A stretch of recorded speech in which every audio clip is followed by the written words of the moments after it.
Now, from the News Channel 5 network, this is Medical Mondays.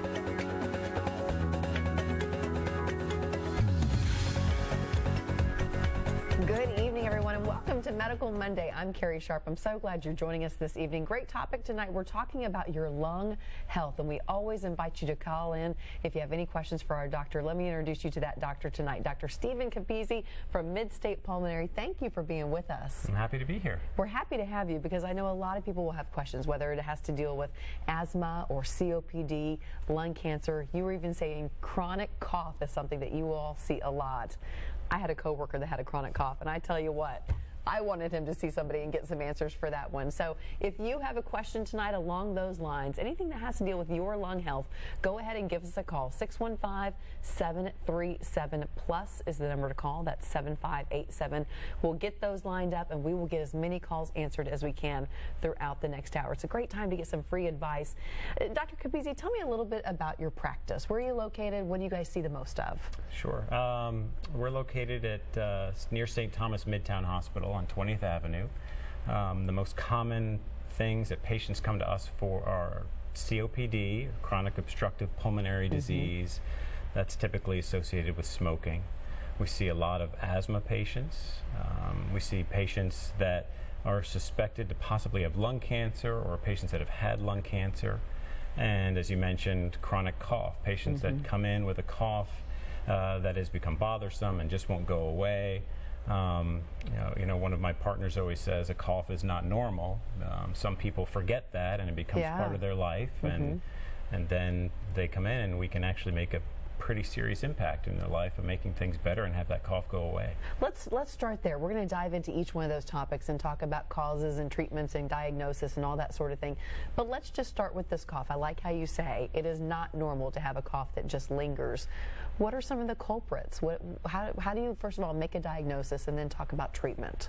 The first thing to do is to talk to the patient and try to find out a little more detail about the cough and see if you can get an idea about what the factors that are causing it. The most common things that we see to cause a cough are undiagnosed asthma, heartburn or acid reflux that hasn't been treated, side effects of a medication can cause cough, allergies, which is very common in this part of the country, obviously, sinus issues. Those are probably the most common things that we see. So then how do you pinpoint which one is the trigger? If it's a medication side effect, it's pretty easy. You can knock that one out, but that doesn't happen too often. Okay. So you try to get an idea from the patient, sort of make sort of your best judgment on any tests that they may have had done, chest x-rays or breathing tests, and then it can be trial and error. You know, if we think it might be heartburn or reflux, we try to treat that for a period of time. And if we don't make any improvements, maybe we need to try controlling any sinus issues or something. And then if you go through any of those, we're pretty often successful at eliminating someone's cough. Hey, you said heartburn and reflux. I wouldn't associate that really with a cough. Why does that happen? Why do they go hand in hand sometimes? It can be, over 50% of people that have acid reflux, it can be silent. And they can have symptoms of just a cough, just from sort of the acid irritating the throat, or just the anatomy of the esophagus can also cause someone to have a cough. That's really interesting. So you would never feel the burn. You wouldn't know that you have heartburn necessarily. Right. I mean, I think everybody thinks of cough, it's my lungs, but it really can be anywhere from, the nose all the way down to the esophagus, or there are lots of reasons that cause those symptoms. Okay, very interesting. If you have a question about chronic cough, go ahead and give us a call. But we are going to dive into some other health topics when it comes to lungs. So again, you are free to call in tonight. It's a great time to get advice and maybe take that next step towards getting healthy. 615-737-PLUS is the number to call. The next topic I want to jump into is COPD. Let's start at the very beginning. What is it? COPD is chronic obstructive pulmonary disease, kind of a sort of a long term for people that have shortness of breath, cough. They may get frequent infections, but typically these are people that have smoked in the past, or still smoking. And these symptoms are coming on kind of in a slow, progressive fashion. What happens in the lungs? The lungs, most commonly, the lungs are kind of like rubber bands in a way. Okay. When you breathe in and then breathe out, that sort of elastic characteristic allows the lungs to work very well and efficient. Smoking can kind of destroy some of that and that ability. So over time, people with COPD really lose that ability to take efficient breaths in and out. And at the same time, they also can have damage to just the normal function of the lungs and their ability to clean out the particles that we're breathing in all the time, which can lead to coughing and lung infections. And over time, it becomes a problem to where they have difficulties doing their day-to-day activities. And COPD, it kind of sneaks up on you in a way, right? I mean, you start getting, I guess the damage is done before you really know you have the symptoms. Right. Often it's something that's just slowly progressed to where someone finally notices and tries to get help. And often it might be someone who has stopped smoking. And we hear that almost every day. Well, the patient will come in, well, I stopped smoking 10 years ago. But you're right, the damage was done over those 20 or 30 years they may have been smoking, and now we need to try to make it better. And is there any way to reverse the symptoms? You can help the symptoms. The damage has kind of been done to the lungs, but there are lots of medicines and other things out there that we can help patients with in terms of inhaled medications that can make that shortness of breath better, make that cough better, give them guidance in what's called pulmonary rehabilitation. So it's kind of like exercises to strengthen the body to work with the lungs that they have. Nutrition's a big part of it. If they have a diet that actually is affecting their lungs in a bad way, pulmonary rehab can teach them what to eat properly that can actually make their breathing better. And also try to give them exercises they can do at home to strengthen their breathing and make their breathing more efficient so their day-to-day life will become better. I want to jump back into that pulmonary rehab and the diet. That's very interesting to me. But first, let's get to the calls. I promised that we would. Edward is on the line. Good evening, Edward. You're our first caller. What's your question? Oh, I didn't know I was going to be on TV. Well, you're famous now, Edward. Go ahead. Well, I got a cough. I went to the doctor and stuff. They've been giving me the nasal spray and inhaler. And x-rays, I had x-rays of the chest. It says no fluid or anything, but it seemed like I have fluid. I cough up a lot of fluid over mornings and stuff, and I get real stopped up. You're wondering if you're on the right path, or maybe the doctor has some other ideas? Well, as far as I know, they don't know what it is. They said one said it was bronchitis, and one just said it was allergies. All right, Dr. Capizzi, any ideas? Well, I mean, this is really common from what he's saying. Something that we hear in the office every day is that initial efforts to try to make your cough better just aren't helping. Sometimes it's because maybe the sprays and things that they've given you just haven't been used long enough, because sometimes it can take some time to sort of help the symptoms. But also there can be other things that could be causing your cough other than coming from the sinuses or what they're trying to do with the breathing medicine. And again, just may need to do a little trial and error to see if something else could be the cause to a cough. But it's a tough thing to try to fix, and I think the most grateful patients that I see are the ones that have had a chronic cough, and then we can actually help them to where the cough goes away, because it really isn't simple. And sometimes you have to sort of bear with it, be patient, but eventually we can usually help somebody. All right, Edward, keep seeing your doctor, and if you're not getting anywhere, go ahead and give Dr. Capizzi a call. Thank you for calling in. Good luck with that. We also have Amy on the line. Amy, thank you for calling in tonight. What's your question? Hi, I actually have a question about my son.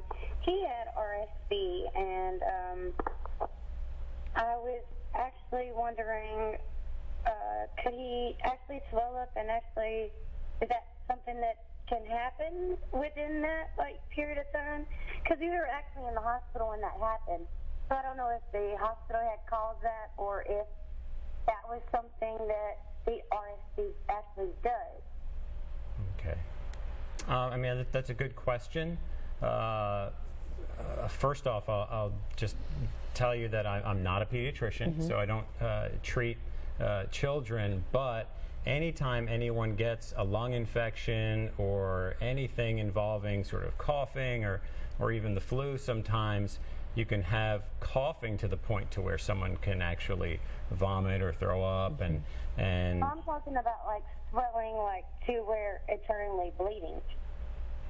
Well, yeah, that sounds unusual, but again, that's a little bit beyond my sort of scope of knowledge in terms of RSV, because that's something typically seen in children, which I just don't see. So I guess I would recommend that you just call your pediatrician and see if they can get some input into. He passed away. Okay. Oh. Well, you may have to circle back to Right. another doctor, but it sounds like not your cup of tea. I'm sorry, Amy, that we couldn't help you out more, but thank you for calling in. With that, we're going to take a quick break. I see our phone lines are lit up right now, so we're going to work during the break to get you guys set up, and we'll be taking more calls right after the break. Stay with us.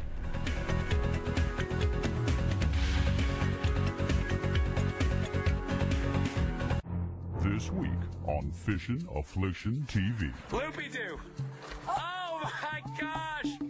Join Dan the Man and Miss Vic down in the beautiful Florida Keys for Volume 1 of Fish and Fun. You know what we're gonna call this? What? Rockin' and Rollin' for Mahi. Yes. You did great. Your Fishin' Affliction TV weekend begins Saturdays right here on News Channel 5 Plus, your home for Fishin' Affliction time for those who've got it bad. If you want to shed the fat and sculpt your core to get those sexy toned abs of your dreams, then stop doing sit-ups. Say what? And start dancing with Hip Hop Abs, the fun new ab sculpting system from Insanity creator Sean T. I don't want you to ever get down on the floor to do crunches again. I'm gonna break it down so you burn the fat and sculpt those abs fast. Just do Sean's easy-to-follow moves to work your upper abs, middle abs, lower abs, and obliques, all while you're dancing. I went from a size 18 to a size 2. I have abs now. I've got a six-pack. And now the complete $80 Hip Hop Abs system is 75% off. That's right, Hip Hop Abs is only $19.95. We'll even upgrade you to express shipping free. Get the complete Hip Hop Abs system for only $19.95. Call 1-800-339-1045 or order online at gethiphopabs.com. That's 1-800-339-1045. Call now.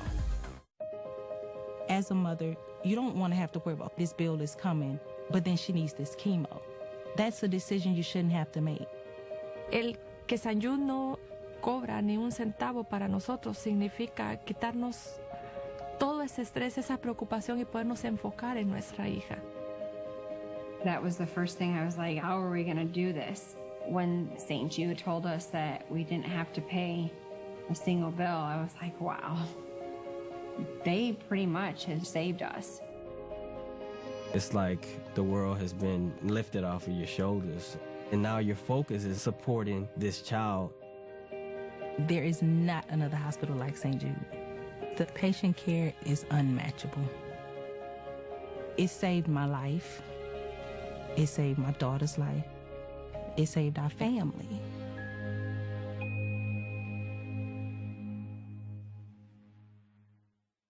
Tuesday on Talk of the Town, here's an easy way to copy a designer look for your home for much, much less. We're making this pom-pom throw, but there's no sewing or knitting involved. Get the easy instructions. Then we're changing up pork chops the Texas Roadhouse way. Get the recipe that takes an ordinary dinner to the next level. And Bookman and Bookwoman are here with some new bestsellers to add to your reading list, plus some new titles for Black History Month you'll want to check out. Tuesday at 11 on Talk of the Town, right after The Price is Right.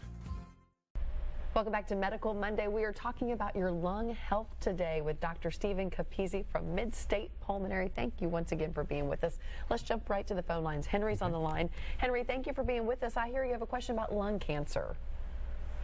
Can you hear me? Yes, we can hear you. Go ahead. Hey, well, being from Cheatham County, obviously you're going to know this, we smoke a lot. But I started smoking when I was about 12, and it's been hard to quit but I have quit 2 times. And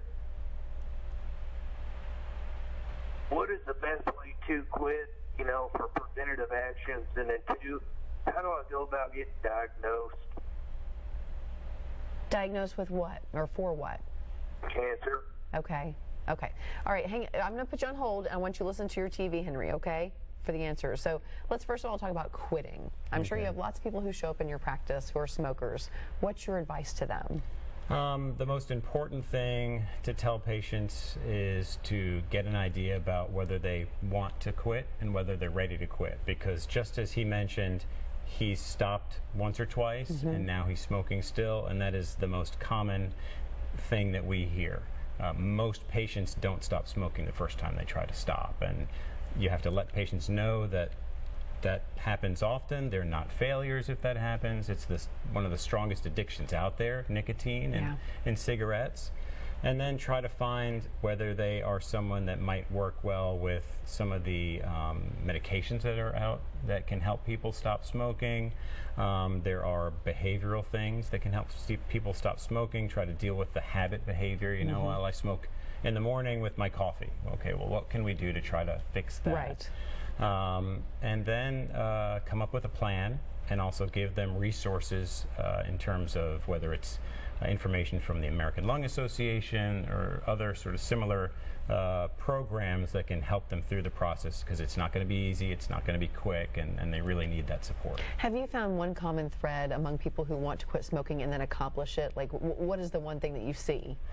It seems to me that it's just that will, that where people really have finally said, okay, I've done it 4 times, but now I'm going to stop. They find a reason. Maybe it's a relative that had an illness related to smoking, or they've got a new grandchild, or something that they can really say, okay, that's going to be my sort of goal, is to, I'm going to do it for that person, and I'm going to stop on a certain date. They'll circle the date on the calendar, and, you know, April 1st, no more, and they really make a plan. Those are the ones that seem to be the most successful. Let's talk about lung cancer. I had 2 relatives die of lung cancer. They were both smokers. They had both quit many years before they were diagnosed. It is such an ugly and terrible disease, at least from what I saw. I know there are different kinds of lung cancers. Can we dive into that a little bit? Can you tell me about it? Sure. And I think in regard to his question specifically, up until 2 years ago, there was no sort of screening test for lung cancer. Really? Right. I mean, women could get mammograms, men could get tests for prostate cancer, but 2 years ago, they're Medicare approved getting a CAT scan or CT scan once a year in patients that were most at risk for lung cancer, and that would be someone who was over the age of 55, had smoked a period of time, typically 30 years, and had not stopped longer than 15 years ago. And getting a CT scan once a year is a way that we can hopefully find those cancers earlier, because lung cancer in its early stages has a higher likelihood of being treated or even cured. The problem with lung cancer is you can have it and not know it, and more often than not, when we see patients in the office, it's beyond the point to where we can really cure it, but we can try to treat it and then make things better going forward. Okay. Different kinds of lung cancers. Can you break that down for me? There are probably 2 major groups when you think about lung cancer, based on kind of the biology of the tumor. The one group would be what people call small cell lung cancer, and one that is called non-small cell lung cancer, and that has other sort of divisions in it as well. Non-small cell lung cancer is the most common type of lung cancer we see. It can be treated with surgery, chemotherapy, radiation, depending on the stage. Small cell lung cancer is, patients sort of tell me, oh, I've heard of, that's the fast cancer. Well, it's a cancer that is almost exclusively seen in smokers. Okay. Overall, 15% of people that get lung cancer never smoked. How does that happen? You hear those stories and you think, how did this poor person who never picked up a cigarette get lung cancer?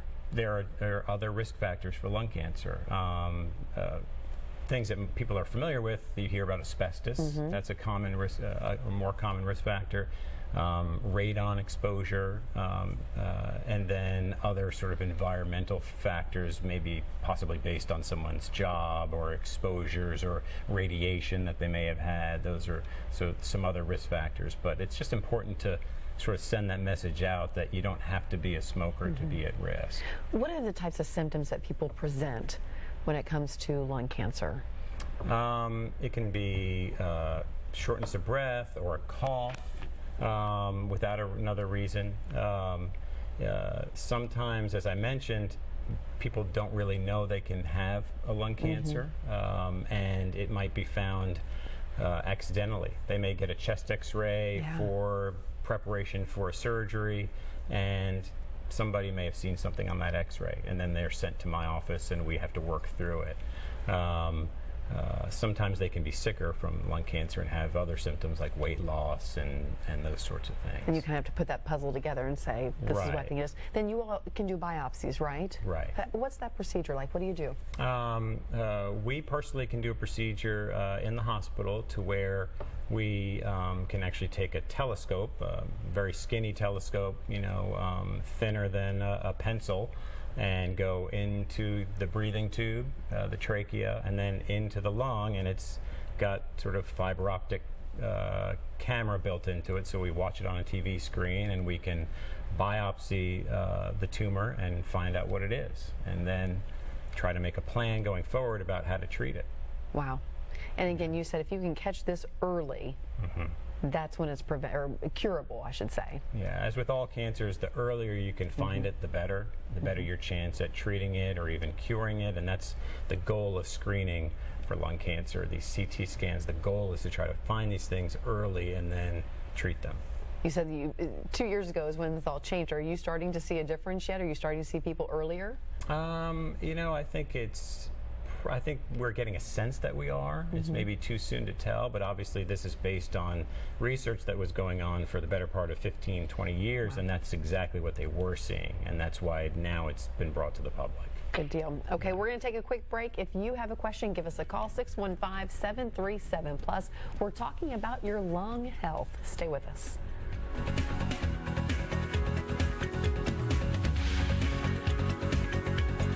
This is a Storm 5 HD weather update. Sign up for Weather Call at newschannel5.com.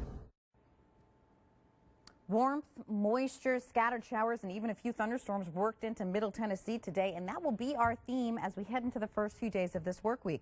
Warm front today brought mostly scattered rain. There were a few rumbles of thunder. And as we head into the overnight hours tonight, the thunderstorm potential will increase. Take a look at temperatures across the southeast. That warm front getting most of us, especially along the Gulf Coast, into very warm, moist, spring-like conditions. Here's a look at current conditions in Nashville right now. Overnight tonight, scattered showers are possible before midnight. After midnight, thunderstorm potential will increase, especially near daybreak on Tuesday. Best chance for thunderstorms will be between daybreak and lunchtime on Tuesday. Temperatures bottoming out in the mid-50s and recovering to near 70 tomorrow. Most of the thunderstorm we are expecting will fire ahead of the cold front, so the cooler air doesn't actually spill into Middle Tennessee and Kentucky until the end of the week. Your day moves by pretty fast. Chances are you missed something. Before you call it a night, let us catch you up on everything you missed and get you ready for a busy tomorrow. Watch News Channel 5 at 10. Then rest easy knowing the last word on everything that happened today. And feeling ready for whatever happens tomorrow. Get the last word on everything new. Watch News Channel 5 at 10. If we want to improve America's healthcare system, let's start by improving the health of Americans. Despite the best doctors, hospitals, and medical advancements, Americans are not as healthy as they should be. We spend too much on treatment and not enough on wellness and prevention. We need a system based on primary care. When patients have a medical home and a long-term relationship with a doctor, the result is a longer, healthier life and reduced medical costs for everyone. Let's make America a place where health is primary. Welcome back to Medical Monday. We are talking about your lung health today. So if you have questions about COPD, asthma, lung cancer, a chronic cough, Dr. Stephen Capizzi with Midstate Pulmonary is here to answer your question. Go ahead and give us a call. 615-737-PLUS is the number to call. We have screeners in the back. They'll get you lined up, and we'll take you here on air. I wanted to dive into the topic of asthma. So many, millions of people suffer from this. I think, what, 26 million Americans? That's a lot. What is asthma? Let's just start there. Can you explain what happens in the lungs? Sure. It's kind of similar to what we were talking about with COPD. The symptoms are sort of coughing or shortness of breath. People can, most commonly, that you'll hear someone say they wheeze, which is sort of that sort of higher pitched breathing sound that you can actually hear. And the lungs just become more sensitive, and it makes the airways a little tighter, and you can cough up sort of secretions and things that make it harder to breathe. And it can come on almost at any age. Typically, people think of asthma as a childhood illness, but most children grow out of asthma, but there's a sort of percentage of people that will have asthma reoccur when they become adults. And there's no rhyme or reason, right? Not very clear. It's really hard to tell in this part of the country. Obviously, with Tennessee, there's so many allergies and sort of the air quality and things that there's a high percentage of people here with asthma anyway. But it is something we see every day, but we can make better. And there's kind of different subsets of asthma, right? There's like the allergy-induced asthma, exercise-induced asthma. What else? I mean, some people will have asthma that is sort of allergy-related, or it behaves like an allergy. Okay. People will have asthma-type illnesses after even an exposure to a chemical or some sort of substance that's sort of sent their lungs into this very sensitive behavior for a period of time. And sometimes that's just short-lived. Sometimes it may go on longer, for years. There's exercise-induced asthma, like you mentioned, where people will get these symptoms when they're trying to get exercise. They think they're doing something really good, and then they come in saying, you know, wait a minute, this is harder than it should be. But we can treat that, we can make it better and get people back to their activities. Well, first of all, let's talk about diagnosis before we get to the treatment. How do you diagnose asthma? Sometimes it's very clear just from talking to a patient, and they can tell you what they've been experiencing and their symptoms. The best way to diagnose it is with what we call pulmonary function testing, which is breathing testing. It's very simple. It takes about a half an hour. We can do it in our office. Most hospitals or pulmonologists have this capability, and by doing these breathing tests, we can sort of see the lung function that someone has and whether it sort of is characterized as being similar to asthma and something that we can treat. Is this where you breathe into the tube, or is that the old style one? That's still it? And hold your breath, and it's not fun, but it is pretty straightforward. Everybody pretty much can do it. Yeah, and just kind of measures like where your lungs are. Yes, it is. It very much is. Okay, let's talk about treatment now. How do you treat asthma? Well, if it's something that someone's being exposed to, we try to get rid of that exposure. But most of the time it is kind of sort of an allergic process. And the mainstay of treatment for asthma is inhalers. Inhaled medications that when breathed in can sort of reduce that sensitivity the lungs are experiencing, reduce that inflammation, and get someone's breathing back to normal. And the medications that are available nowadays are really great and becoming easier to use all the time. I mean, now there are inhalers that people can use in the morning, and it lasts 24 hours, so they don't have to remember to take that inhaler 3 or 4 times, so they can get coverage all day long, go about their life, and kind of forget that they have asthma. Is there any risk with these inhalers that then you become dependent on them? It's a good question. People ask that all the time. I'm going to become addicted to this or something. And I just tell them, if you have asthma and you need the medication, you're not addicted to it. You need it because you have this problem. Sometimes people can obviously maybe use them inappropriately or use them too often, and we just try to guide people through that and make sure that we're not missing something that we could make better with maybe another medication for asthma. Sure. And again, you said a lot of people will grow out of this. So you see children, I guess, on a regular basis and kind of monitor their progress. How do you do that? Yeah, we see patients maybe depending on the severity of their asthma, maybe twice a year or every year, have them come in. As I mentioned, the inhalers are kind of the mainstay of treatment. Typically, it's a combination of an inhaler that a patient will use kind of once a day, every day, no matter how they feel, and then that sort of old school rescue inhaler that you can put in your pocket or your purse that is there if you need it in case of like an emergency, if you all of a sudden start wheezing or get short of breath. And we always ask, how often do you use that? You know, and there's a big, you know, if someone says, well, I use it every day, that's a big red flag. You know, we like to hear when patients say, well, I'm not even sure where mine is. You know, it's, that's a good sign that things are under control. Things are under control and that things are going well. And when they say I use it once a day, then you kind of go back to the drawing board and say, right, that's not we need to adjust things. Exactly. We need to come up with some other plan or medication to get your asthma under better control. Let's talk about asthma attacks. I've had one before as a kid. I had asthma, and they are scary.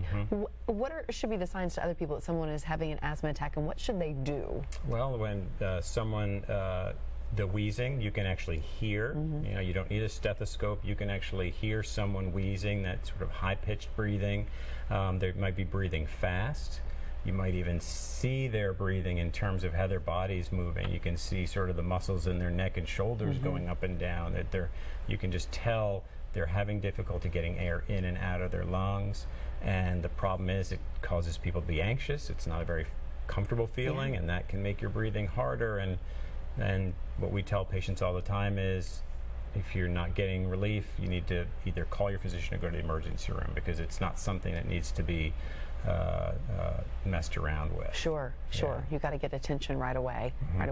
Again, I want to remind you, this is your chance to call in, get some free advice. You don't have to pay that copay here tonight. 615-737-PLUS is the number to call. Dr. Capizzi can help you out with anything like COPD, lung cancer, asthma, as we've been talking about. We started off the hour talking about chronic cough, which can really just be darn annoying, and some surprising help with that. So if you want to give us a call on that, that is absolutely fine. We can talk about that once again. When it comes to smoking in this region, would you say the number of patients you see that usually comes back to smoking with whatever they're dealing with? Yeah, we see smoking is really prevalent in this part of the country. You know, over the past 20 to 30 years, there's been a trend nationally for less people to smoke, but in this part of the country, it's still pretty common to see patients every day that have smoked, and like the caller earlier said, start at a very young age, you know, 10, 12, and maybe even younger. And I imagine too, with that, people probably grew up in homes, even if they were children, you know, they were surrounded by smoke. Maybe their parents both smoked. Do you see that often? People coming in saying, I never smoked, but people in my house did. Can it cause just as many bad things? Very commonly, we hear that exact story. And then a very similar story is spouses of smokers, where the spouse didn't smoke, but they were married to someone for 40 years, and that person smoked all 40 years, and they're breathing in secondhand smoke every night, you know, after dinner or watching TV or what have you, and then they can develop COPD when they personally never smoked. I think we all have seen those pictures in health class of the black lungs, but explain to me what happens when somebody smokes. What happens to the lungs? Well, two things to worry about, obviously, are the COPD that we talked about, and then lung cancer. But the smoking really destroys the functional parts of the lung that are taking oxygen from the air and putting it into our body. So I try to tell patients that, you know, if you have 100 units of functional lung, and over time smoking has destroyed 50 of them, well, now you've only got 50 trying to do the job of 100. And you can't take oxygen from the air in very well, and then your body is going to suffer. Your lungs are going to feel like they need to breathe differently, and it's going to stress every part of the body. That's why another message about smoking cessation is it's not just the lungs you're helping, it's your heart, it's basically circulation, risk for stroke, everything. Absolutely everything. It often always, no matter what kind of doctor we have on, smoking always comes up and that it can hurt the body. All right. On that note, we are going to take a quick break. We will have more of your calls if you have them. When we come back, we are talking about your lung health tonight on Medical Mondays.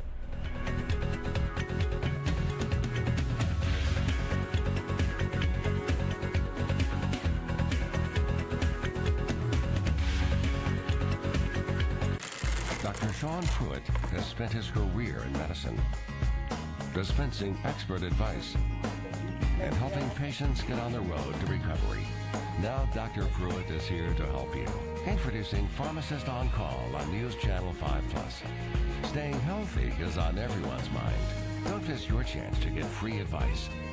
Watch Pharmacist on Call with Dr. Sean Pruitt, the first Thursday of every month at 7 p.m. on News Channel 5+. Warning. If you have an IVC filter for blood clots, you may be entitled to money damages. These filters can malfunction, perforate internal organs, or cause deadly side effects. If you have an IVC filter, call immediately. Bart Durham Injury Law. You deserve to be paid for what you've gone through. We're keeping us with the all-new Franklin Kia this month by offering no money down on all new Kias in stock, like a 2017 Kia Forte.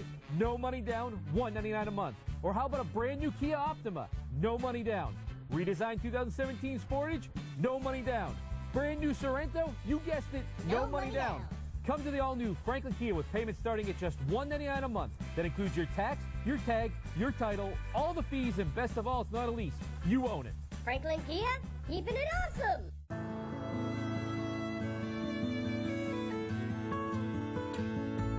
She stands in the face of evil and will not lose hope or faith. America, the land of freedom, is still the home of the brave. So raise the banner, call no glory. Let us join our fellow man.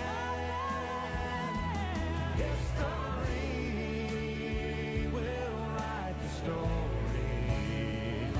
America will always stand.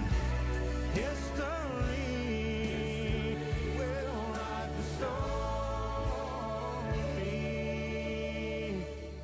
America will always stand.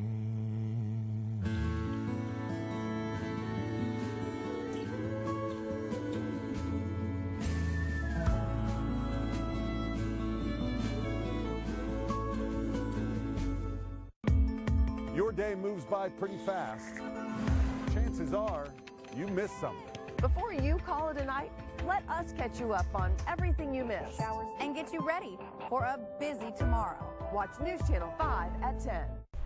Welcome back to Medical Monday. We're talking about your lung health today with Dr. Stephen Capizzi from Mid-State Pulmonary. Thank you once again for being with us. This time of year, a lot of people are hacking and sneezing and coughing and wheezing, and it's just a miserable time of year for some people. How do you know the difference between just an ongoing cold or bronchitis or the chronic bronchitis, pneumonia, all of that jazz? How do you start to separate those? Again, talking to the patient, you know, if they are someone who has smoked, then we kind of go down one path and try to figure out if this is their chronic bronchitis or COPD. And then pneumonia, people are usually sick. They're sicker than just the typical, well, I've had a stuffy nose and a cough for a week or two because it's been raining out.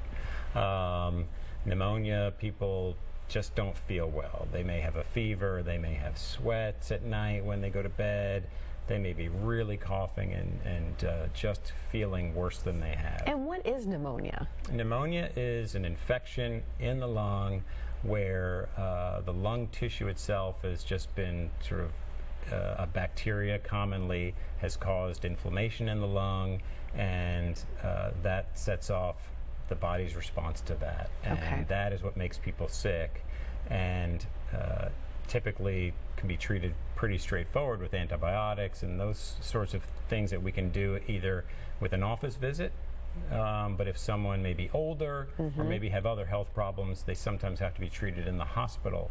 And that is what we try to stress to our patients. If you're not feeling well, let your doctor know. And then we'll make that decision with you about what to do. And people will sometimes say, oh, I just have walking pneumonia. What is that? That is a term we just typically use for patients that have pneumonia. They've come in the office, we've gotten an x-ray, we can see pneumonia on an x-ray, this sort of infection in the lungs, but they're not sick to where they need to be in the hospital. They can go about their business, do their sort of daily activities, walk around and do their, go to work possibly, but they'll get better just with antibiotics. But not have to go to the hospital. Okay, I'm glad you cleared that up, because I've always wondered, like, well, do you have it or not? Is it serious or not? Okay, Alice is on the line. Alice, thank you for calling in today. Go ahead with your question. Yes, I have a good friend who's recently been diagnosed with blood clots in the lungs. I just wonder, she has a healthy lifestyle that has never smoked. If there's what causes that, or if we know what causes that. Okay, great question. I'll put you on hold. Listen to your TV, Alice. Well, that's a really good question. When we hear of someone who's got blood clots in the lungs, or pulmonary embolism is what it's called, there are things that are risk factors for that. The most common things are when people aren't moving around a lot. So they're sedentary for whatever reason. They may have had surgery, so they're laid up in bed for a couple days. They may have been on a long car trip and been in one place for several hours at a time, on a plane for several hours. And the clots in the lung typically come from a clot in the leg. So you're not moving your legs around, you're not walking, that clot can travel to the lungs. So those are the most common things that we ask about when someone is diagnosed with a blood clot in the lungs. And then what happens if they have a blood clot in the lung? Typically they have to be put on a blood thinner medication to make sure that they're not going to form any more blood clots, and then that gives the body time to kind of break down the blood clots that are in the lungs, and they can then come off of that medication a couple months later. And that typically is in the context of your doctor going through the process to make sure you don't have some other less common problem that could be causing blood clots to form. There are genetic problems that cause some people to make blood clots, and some hereditary problems that people can develop that cause blood clots to form. I was a little surprised when you said sedentary. I thought you were going to say sedentary lifestyle, like someone is just very always sitting, or after surgery they're kind of lame. But just from a couple of hours in the car, a long car trip, or just a airplane ride could cause that. Right. Yeah, it can cause that clot to form in the leg, and then that can move to the lungs. And sometimes people will develop a blood clot and we won't find out a reason why they had it. Wow. They'll get all of this testing and we won't be able to tell them specifically what caused it, but most of the time that's a single episode, and it's not like a guarantee that it's going to happen again, and they don't need to be on a blood thinner the rest of their life. But they just have to go through that process with their doctor to try to make sure those risk factors have been eliminated. How do you know something's wrong? Symptoms of a blood clot are usually shortness of breath, but something that comes on rather suddenly, to where one day you're doing fine and maybe the next day, okay, I couldn't go upstairs, and yesterday I was fine. Or it can even cause pain in the lungs when they breathe. So they may tell us that every time they take a breath in, it feels like a stabbing pain in the chest or something like that. Those are the most common things we hear. You mentioned x-rays, and you have people wind up in your office who have had x-rays that show something, and they don't know what that something is, so they come to you. I imagine a lot of anxiety with that. How do you work with that?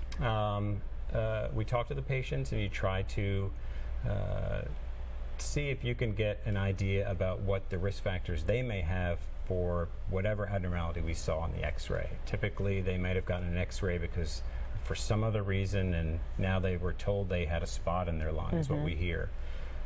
The vast majority of the time those end up being nothing. They might be a scar, maybe something from an old infection. In this part of the country there's a lot of sort of things in the soil and air, like a fungus that we breathe in, that it's common to naturally breathe this in, the lung will sort of make a scar, and you never know about it, and then 10 years later you're getting an x-ray and someone's telling you have something. So the majority of time these end up being very benign things that don't cause anybody any long-term problems. Obviously we want to take a good history, make sure they're, if they're a smoker, they get put into sort of a different category, and we just take things a little bit more specific in our evaluation. When you look at the x-ray, when you put it up on that light board, can you immediately tell, oh, this is a problem or not? Are there different significances in these spots? Sure.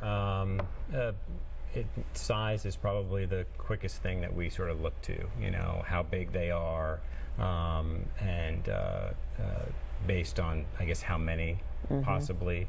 But again, if we see someone and they've never smoked, they're otherwise healthy, and these things are fairly small, you can almost sort of try to reassure them from the beginning of this workup, say, this is just a process we have to go through, but more than likely this will end up okay. And try to guide them through what other testing they may need, whether it's a CAT scan, CT scan of the chest, or a biopsy of some sort. And if you need a CAT scan or an additional x-ray, is that a pretty quick thing to turn around so they can have answers? Yeah, that's a pretty straightforward test that nowadays. In the building that our office is located in, we have a radiology department right upstairs from where we are, and patients will get their scan and come down to see me probably about 45 minutes later, and actually we can see it on the computer in the office. So we just pull it up together about an hour after they've had it done, and we can sort of just show them exactly what we're looking at, and that often gives reassurance as to sort of what the next step is. Sure, and maybe not another sleepless night, which is great, which is absolutely. Let's go back to COPD. I know a lot of people in this area suffer from it. It's usually older folks. The damage has been done in the lungs. What are the treatments for that? For the most common treatments would be inhaled medications similar to asthma. So medicine that they breathe in maybe once a day, and it may last 24 hours and sort of relieve that feeling of shortness of breath. Some people with severe COPD sometimes have to be put on oxygen. Not everybody, and it's not the majority of patients, but sometimes that is a very successful treatment.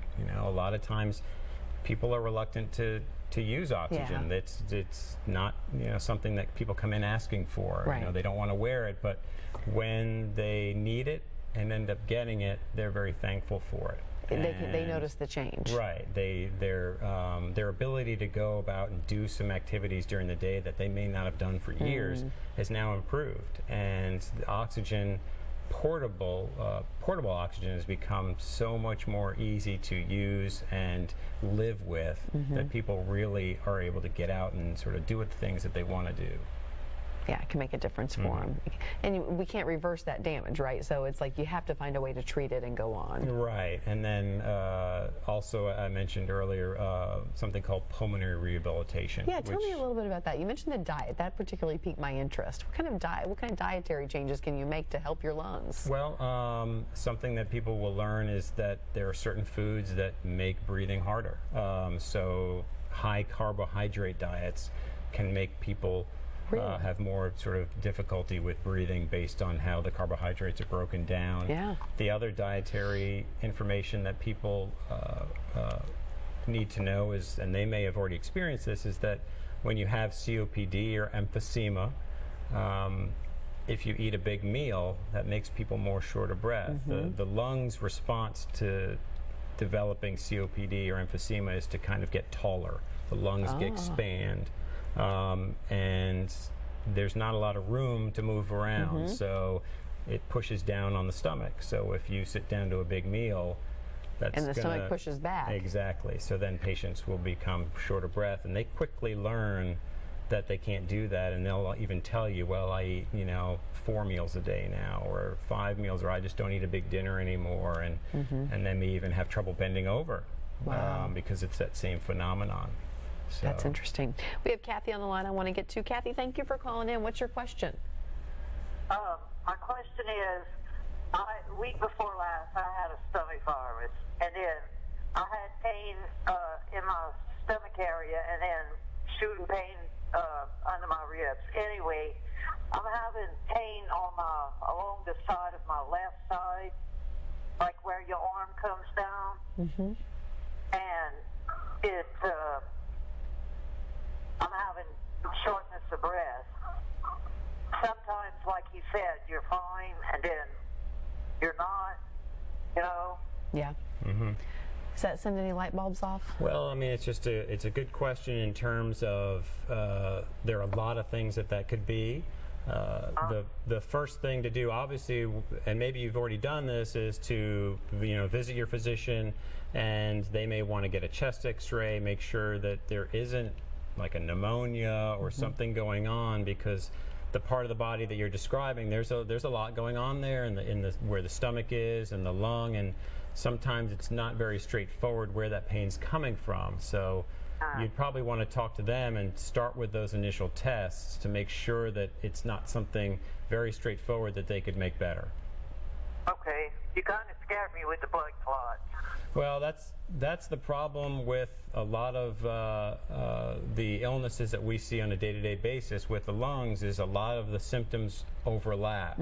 So a common symptom for asthma is cough, but coughing can also be a symptom of other things. And that's again why we try to tell people, if you're not feeling well, if something is wrong, and again, a cough is not normal, you need to really see your doctor.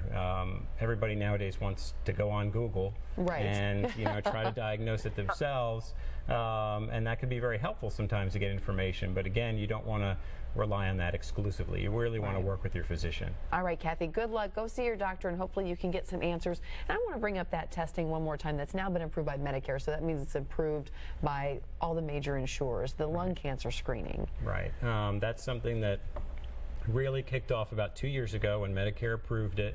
It's a CT scan that's done every year for the high-risk patients that are at risk for lung cancer. So over the age of 55, they've smoked for a longer period of time, and it's pretty interesting. It's a CT scan, a CAT scan, but it's less radiation than the traditional CAT scans. It's much quicker. I think it's about 30 seconds. That's amazing. Yeah, it's really pretty slick, and patients can get it done, get the results very quickly, and then find out whether they're free for another year or whether we need to sort of work through something. And again, the goal of a screening test is, if there's something there, maybe we'll find it early. And what can you do if you find cancer early in the lung? If we can find it early and prove that it's cancer, the preferred treatment for those early lung cancers is surgery to have the lung cancer removed. And that would be the best case scenario in someone, if they were diagnosed with lung cancer, is getting it out.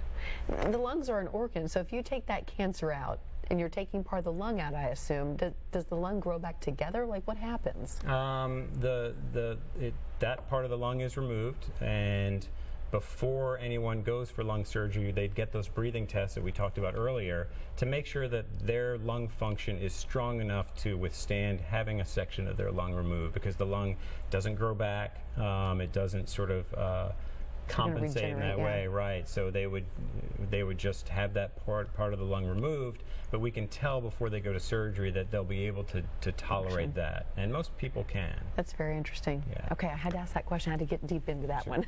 We're going to take another quick break. When we come back, more about your lung health. Stay with us.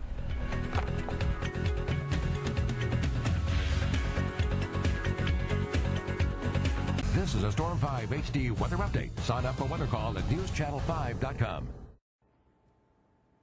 Warmth, moisture, scattered showers, and even a few thunderstorms worked into Middle Tennessee today, and that will be our theme as we head into the first few days of this work week. Warm front today brought mostly scattered rain. There were a few rumbles of thunder. And as we head into the overnight hours tonight, the thunderstorm potential will increase. Take a look at temperatures across the southeast. That warm front getting most of us, especially along the Gulf Coast, into very warm, moist, spring-like conditions. Here's a look at current conditions in Nashville right now. Overnight tonight, scattered showers are possible before midnight. After midnight, thunderstorm potential will increase, especially near daybreak on Tuesday. Best chance for thunderstorms will be between daybreak and lunchtime on Tuesday. Temperatures bottoming out in the mid-50s and recovering to near 70 tomorrow. Most of the thunderstorm we are expecting will fire ahead of the cold front, so the cooler air doesn't actually spill into Middle Tennessee and Kentucky until the end of the week. This week on Fishin' Affliction TV. Loopy-doo! Oh my gosh! Join Dan the Man and Miss Vic down in the beautiful Florida Keys for Volume 1 of Fish and Fun. You know what we're going to call this? What? Rockin' and Rollin' for Mahi. Yes. You did great. Your Fishin' Affliction TV weekend begins Saturdays right here on News Channel 5 Plus, your home for Fishin' Affliction time for those who've got it bad. Let's walk into our heart. Our show has a huge heart, literally. Boom, it goes up through here. Double the doctors are checking in. We are having our first annual blood drive. Dr. Travis Stork. I'm not even afraid to do it right now. Spray away, Doc. And Dr. Ian have got the beat on heart-healthy tips. You also could have pain in your jaw. Your jaw? Plus, a spaghetti supper packed with a nutritious punch. Oh, this smells amazing. Next, Rachel. Tomorrow morning at 9 on News Channel 5. Thank you for all your calls tonight. Dr. Stephen Capizzi answering your questions with Mid-State Pulmonary. You guys have a great fundraiser coming up with the American Lung Association. That's right. It's the American Lung Association's Air Climb. It's February 18th at the Fifth Third Center in Nashville. And it's just what it sounds like. It's a stair climb. I think it's 29 flights of 29 stories. Yeah, so it's over 600 steps. But it's an opportunity to kind of bring awareness to lung health. Yes. And to raise money and raise awareness and educate the community on the importance of everything to do with lung health that we've talked about tonight. Absolutely. Our office is participating. We've got a team of air ambassadors, captained by our office manager, Dawn Gibson, who has put together a good team that's just ready to sort of get involved and get everybody excited about making their lung health better. Fantastic. Whether you want to participate in that or you would like to see Dr. Capizzi, here are the numbers to call. Here is the number to call, 615-986-6033, or go to advancedhealthmedicalmonday.com. They will get you to the right doctor that you need to see for your condition. Dr. Capizzi, it was great to meet you. Thanks for coming in. Glad to be here. All right. Thank you for being part of the show tonight. You guys have a great night.